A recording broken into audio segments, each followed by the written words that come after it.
Hello YouTube and welcome to Full Dottle, a channel dedicated to tamping topics such as pipes, tobacco, lore, and more. I am your host, the Bearded Briarman, and without further ado, let's get lit.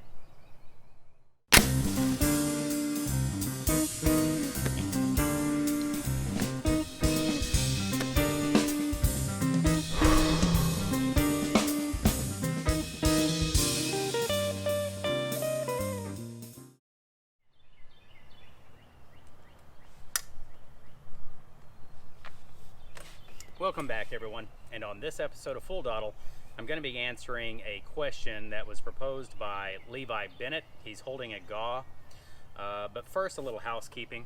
I am smoking my 7LA 316KS Smooth Finish. This is the Miele. It is my first pot shape. I have to say I'm enjoying this pipe quite a bit. It was featured in the bowl coating video I just did. In it, I've got some Cornell and Dill Easy Times.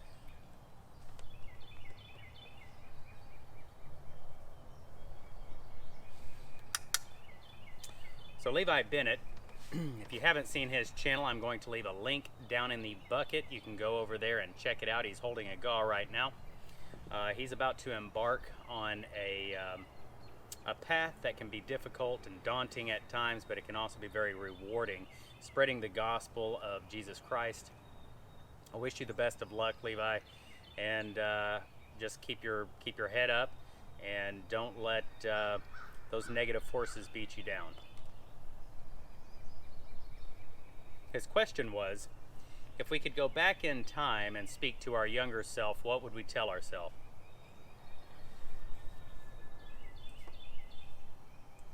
I debated on what I was going to say here because there were some things that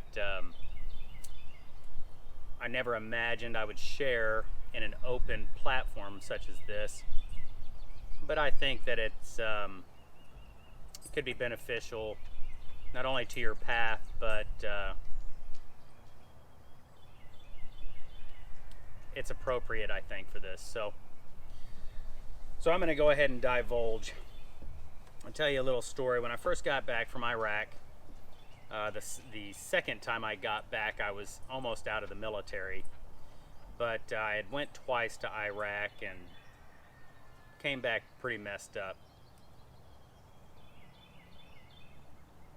Just to give a little context, our very first day back, we were eating at a chow hall on the air wing side of Camp Pendleton. And on the air wing side, they have a lot of amenities that we didn't have on our side. As a combat engineer, we were closely linked to the infantry, and we were basically the, bastard children of the Marine Corps. The air wing side had a lot of things we didn't because pilots are officers, and so they're treated like royalty. Anyway, so our first day back, we're eating at the chow hall. And we're pretty much amazed that we made it back to begin with. But as we're sitting there eating, there were Marines that would come by and bust the tables. And one of the Marines that came by had a bus tub. And if you've ever seen in a restaurant, there's those big gray tubs that, they put all the dishes in. Well, he walked up to one of the tables and tossed it down. And when he tossed it down, it reverberated and it echoed this loud boom sound. And all of us that were at the table I was eating at hit the ground, immediately. And that night, first night back from Iraq, in the barracks, we had bunk beds, and my bunkmate was on the bottom bottom bed. We called them racks. He was on the bottom rack, and in his sleep, he kicked the curtains. And these curtains, just like in a hotel, when you pull the curtain back, there's these little wheels that travel along the track, and when they hit each other as you're pulling it back, they clack. Well, he had kicked it with such force that it shoved it back very quickly, and it sounded like a machine gun. and all of us jump out of our rack, hit the ground, ready to go. And the state of mind that puts you in when you're coming from a war zone is, when you feel like you're under threat, immediately you're ready to start killing people, to start dropping bodies.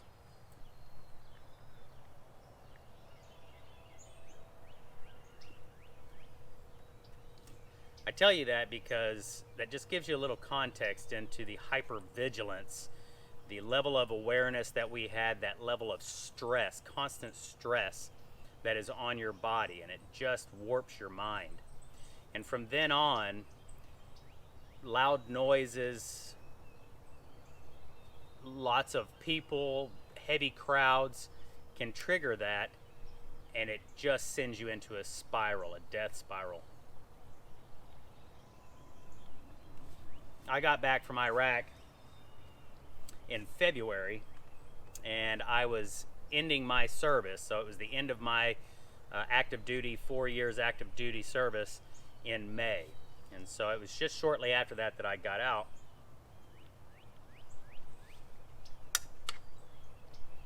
And I had reached a level that was horrible. I mean, I was a very violent, angry, bitter person and just didn't know how to deal with it. Became a very heavy alcoholic.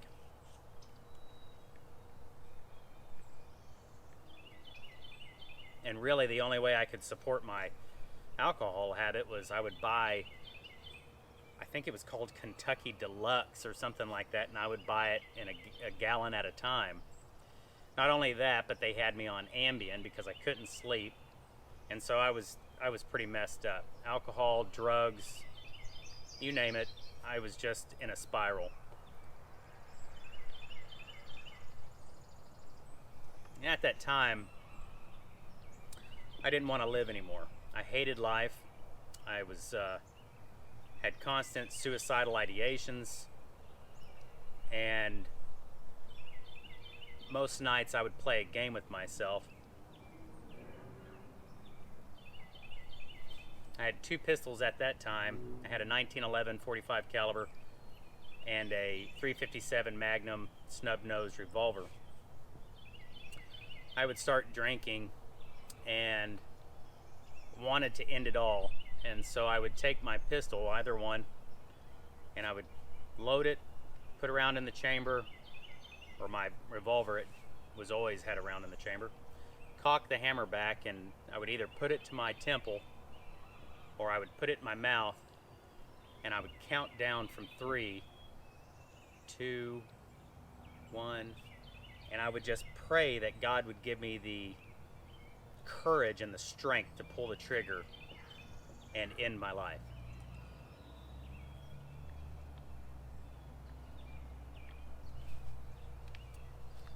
I would get angry with myself because I just didn't have that strength to be able to do that. And so one night I decided I'm going to try something else. I had taken psychedelic mushrooms before that, but only a couple of grams, and I remembered how beautiful and colorful it was. And so I thought, I'll overdose on psychedelic mushrooms, and at least that way I'll have a joyful, colorful, beautiful path out. So I got some.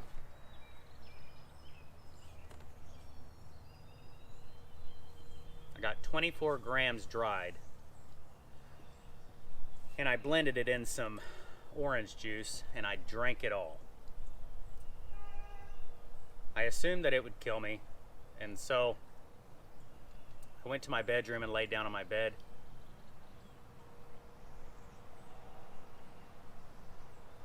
And I waited for it to kick in. And that night, it kicked in. For a long time, I was very angry with God and blamed God because I would pray that God would take me out of my misery, save me from my suffering. And when I received no answer, no way out, I would blame God. And that night, when I entered the trip, which was fantastic and terrible, I experienced for the first time what people call ego death. And I guess, ironically, Dallas Wynn did die that night. But in that night, I met God for the first time.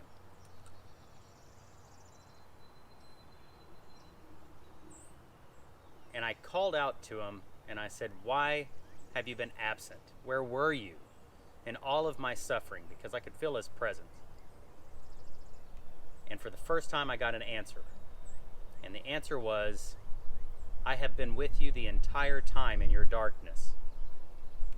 I have watched you suffer and waited for you to ask for the strength to come out of this." You see, I didn't realize that God, as mysterious as God is, doesn't just willy-nilly answer your prayers. It doesn't work like that. God gives you the strength so that you can overcome your obstacles. God doesn't just remove your obstacles. That doesn't teach you anything. That doesn't help you grow.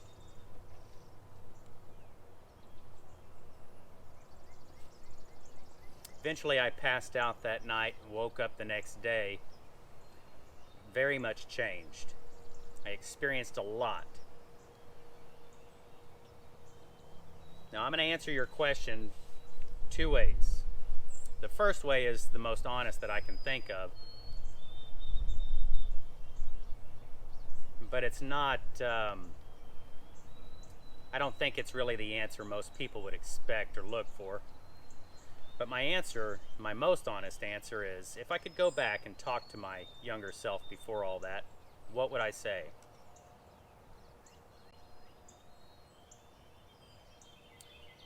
I wouldn't say anything. As a matter of fact, I wouldn't talk to my younger self at all. And the reason I wouldn't do that, see, through all of that night, through that dark night of my soul, when I experienced my ego death and my enlightenment, my awakening, it caused me to understand a lot more about this world. And it pushed me into learning about philosophy. I even looked into Buddhism, not as a practitioner, but just for some insight.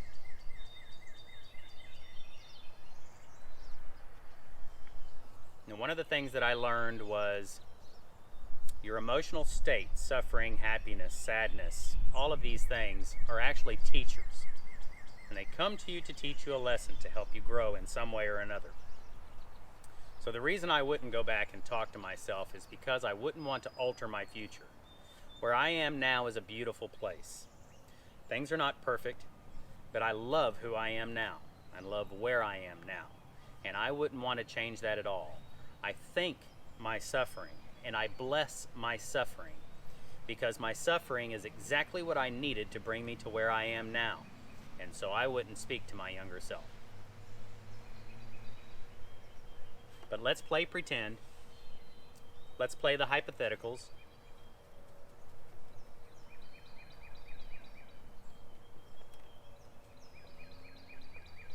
The second way I would answer your question is, if I could go back and speak to my younger self playing these hypotheticals, I would simply tell myself, don't get trapped in the idea that your ego is who you are, because it's not real. The person I thought I was Dallas Wynn, Dallas Kobe Wynn, who was born in Springdale, Arkansas and raised, experienced all these things.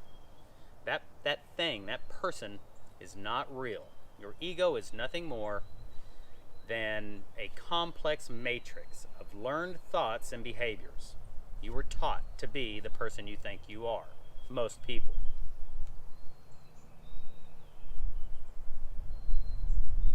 And I realized that night during that trip that I wasn't stuck there anymore, because that didn't exist. That was dead.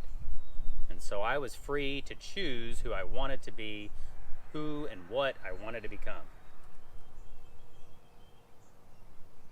One of the lessons I teach my daughter is that your experience in this life, all of your experiences are inside of you.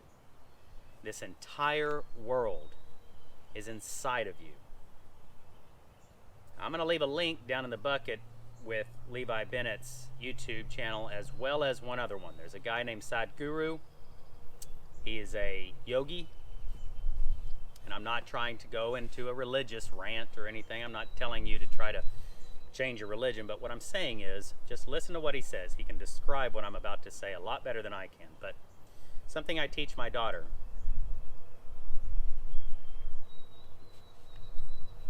When you look up and see the moon, where is the moon?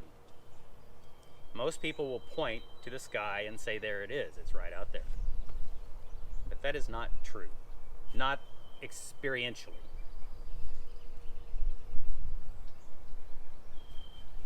When you look and see the moon, you are experiencing it within yourself. It is inside of you. This entirety is inside of you. You are not a person in the universe. You are the universe as a person. I teach my daughter, never think that you're alone. Now, you are different from what you see and experience, but you are the same. It's much like time. Time moves on linearly. There is a difference between 1 minute to the next, but they are the same time. And that's the same with us in this universe. I am not the tree as far as I am different from that tree, but I am the same universe. We are experiencing this inside of ourselves. We are connected, all of us. We are limitless. We are not an ego. We are expansive awareness. So,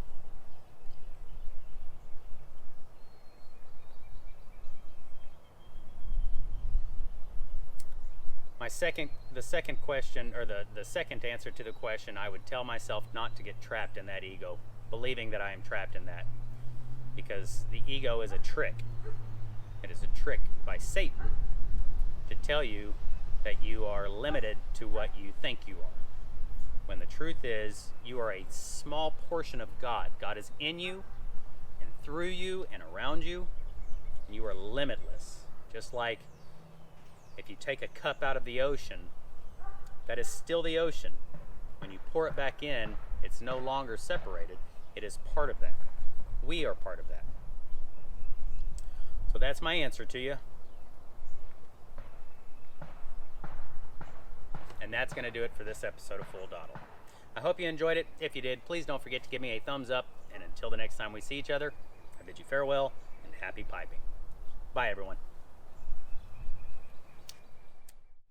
Don't forget to enlist in the Full Dottle platoon. It's easy. Just click the subscribe button. Also, hit the bell icon to be notified as soon as I upload the next episode.